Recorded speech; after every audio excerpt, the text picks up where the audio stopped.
बच्चों, मैं आपका हिंदी टीचर अतुल द्विवेदी आपकी पाठ्य पुस्तक के पाठ 4 आज मात्राओं के बारे में आपको पढ़ाने चल रहा हूं। तो बच्चों, हम देखते हैं कि जब स्वर के साथ में आते हैं तो उनकी मात्राएं नहीं लगती।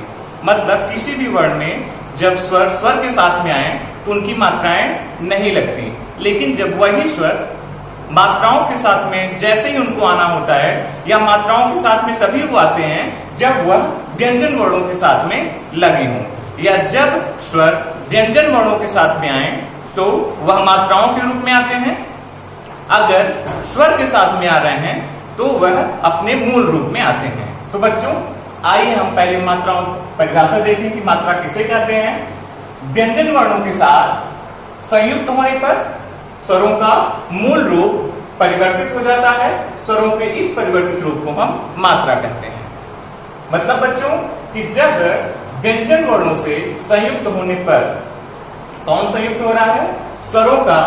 अगर जैसे ही व्यंजन वर्णों से संयुक्त हो जा रहे हैं, कौन संयुक्त हो जा रहा है? स्वर। जैसे ही कोई भी स्वर वह व्यंजन के साथ में संयुक्त हो जा रहा है, लग जा रहा है, ठीक है, आ रहा है, तो क्या होता है? स्वरों का मूल रूप परिवर्तित हो जाता है। मतलब जो स्वर आप 11 जानते हैं, अ, आ, ई इत्यादि जो भी हैं, वह अपने मूल रूप में नया करके क्या हो जाते हैं? ये बदल जाते हैं। और जो रूप उनका बदलता है, जो रूप बदल करके एक नए रूप में वो आते हैं, उसी को हम क्या कहते हैं? मात्रा कहते हैं। ठीक है। अब आइए देखें। तो बच्चों, आप सब पहले से भी जानते होंगे कि स्वर जो है कितने होते हैं? 11 स्वर होते हैं। 11 स्वर कौन कौन से हैं? अ, आ, ई मतलब छोटी, बड़ी, छोटा ऊ, बड़ा ऊ, री, ए, ओ और अ। ये 11 स्वर हुए। अब आइए हम देखें कि जो ये स्वर हैं, इनको 2 प्रकार से लिखा जा सकता है। मतलब इन्हें हम 2 प्रकार से लिख सकते हैं। वो कौन कौन से हैं? तो पहला हम देखते हैं कि स्वरों को उनके मूल रूप में लिख सकते हैं। मूल रूप मतलब ये जो अ है यही आ जाए, आ है यही आ जाए। मतलब आ, अगर कोई भी हम शब्द लिख रहे हैं, ठीक है, तो उस शब्द में ये मूल रूप में भी आ जाते हैं और मात्राओं के रूप में भी ये आ जाते हैं। तो अब आइए हम देखते हैं कि कब ये जो है वह अपने मूल रूप में आते हैं और कब ये मात्राओं के रूप में आ जाते हैं। तो पहले तो ऊपर की परिभाषा से भी काफी स्पष्ट हो जाता है कि जब व्यंजन वर्ण के साथ में आते हैं तो यह मात्राओं के रूप में ही आते हैं, और जब स्वर के साथ में आते हैं तो ये क्या करते हैं? अपने मूल रूप में ही आ जाते हैं। तो आइए देखें कि यहाँ पे दिया गया है कि स्वरों के साथ में अगर ये आते हैं तो ये अपने मूल रूप में आ गए। मतलब जो स्वर हैं, आ इत्यादि जो भी हैं, ये क्या किए? अपने मूल रूप में कब आए? जैसे कि अनार है, ये शब्द है अनार। अनार में ये जो शब्द का ये पहला जो है अक्षर है या वर्ण है अनार, ये जो है स्वर है, और स्वर जो है वह अपने मूल रूप में आया है। किसमें आया है? मूल रूप में आया है। इसी तरह से दूसरा उदाहरण है आम।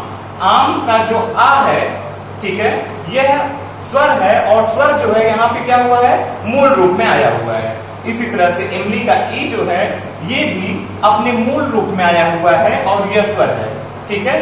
अब हम आइए दूसरे रूप में देखते हैं इसको दूसरी तरह से कैसे लिखा जा सकता है। तो इसमें देखते हैं कि व्यंजन के साथ मिला करके अगर हम ये जो स्वर हैं इनको व्यंजन के साथ में मिलाकर लिखते हैं, या तो ये क्या होते हैं? मात्राओं के रूप में बदल जाते हैं।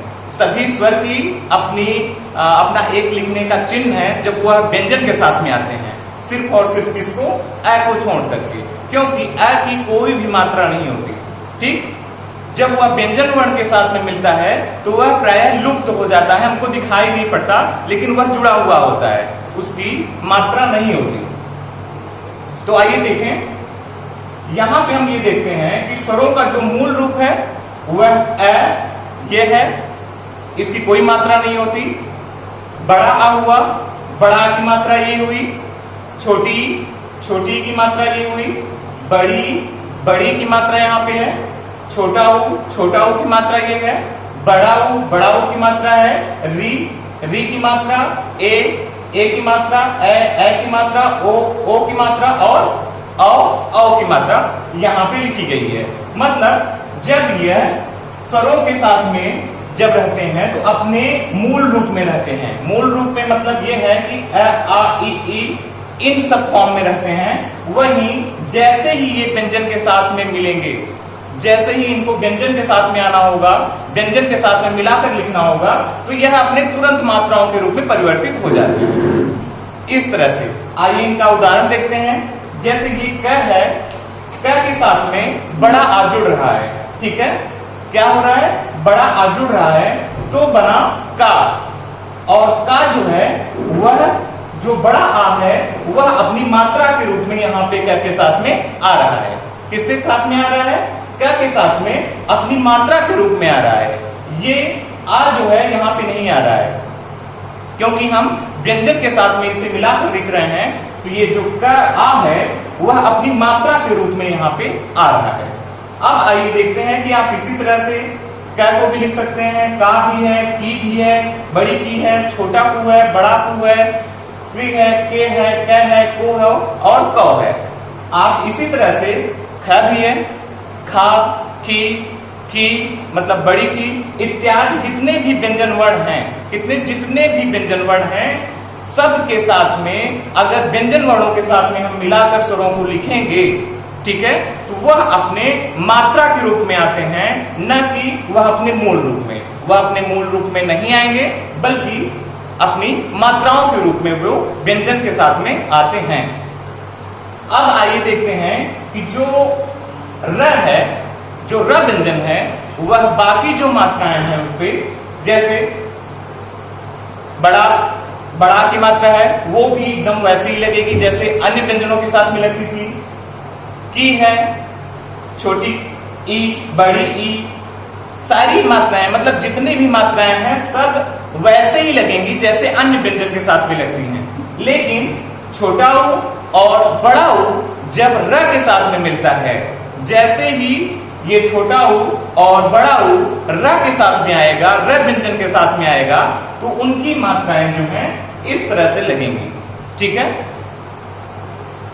यहां पे ये आप देख रहे होंगे कि ये इस तरह से आएंगे। इनका रूप जो है थोड़ा सा परिवर्तित हो जाता है र के साथ में। वहीं बच्चों आपने पहले पढ़ा होगा या पहले जो है हमारे स्वर में अं और अह भी थे, लेकिन अब नहीं है। अब क्यों नहीं है? क्योंकि हम उनको अब स्वर नहीं मानते।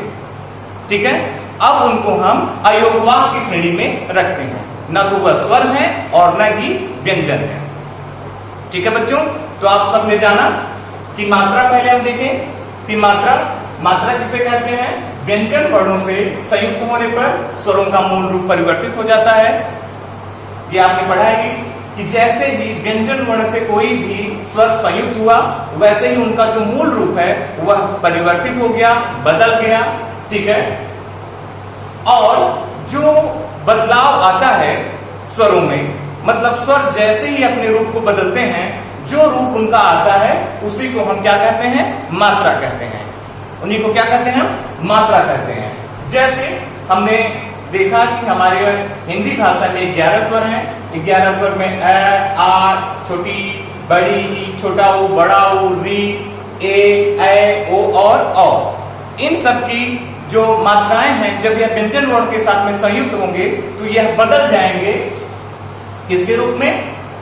हम देखते हैं कि ये जो है अ की जो कोई भी मात्रा नहीं है, यह जब व्यंजन वर्ण के साथ में आता है तो वह जो है छिप जाता है। ठीक है, इसकी कोई अपनी मात्रा नहीं है। वहीं जब बड़ा आएगा तो इसके रूप में बदल जाएगा, छोटी इसके रूप में। ये मतलब जो दिए गए हैं ये स्वरों की मात्राएं हैं, मतलब व्यंजन वर्णों के साथ में जैसे ही संयुक्त होंगी तो वो इस रूप में बदल जाएंगे। ठीक है, अब हम देखते हैं कि क से लेकर के ज्ञ तक जितने भी व्यंजन वर्ण हैं, ठीक है, सब में ये मात्राएं जैसे ही संयुक्त होंगी, जैसे ही ये स्वर संयुक्त होंगे तो वैसे ही अपनी मात्राओं के रूप में बदल जाएंगे। और उनका रूप जैसे क के साथ में ये जो दिया गया है, क के रूप में ये सारी मात्राएं जो है क के साथ में लगी हुई हैं, ये ऐसे ही होंगी र को छोड़ करके। र में क्या होगा? जो छोटा ऊ और बड़ा ऊ ये अपनी मात्राएं हैं, र के साथ में जब आती हैं तो इनका रूप थोड़ा सा परिवर्तित होता है। ये र के साथ में इस तरह से लगती है, ठीक है, इस तरह से। बाकी सारी व्यंजन के साथ में इस तरह से लगेंगी और र के साथ में इस तरह से लगेंगी, ठीक। दूसरी चीज हम यह देखते हैं कि अंग और अह जो है अब वो स्वर में नहीं रहे, ठीक है। अब हम उन्हें अयोगवाह की श्रेणी में रखते हैं। किसकी श्रेणी में? अयोगवाह की श्रेणी में, ठीक है बच्चों। धन्यवाद।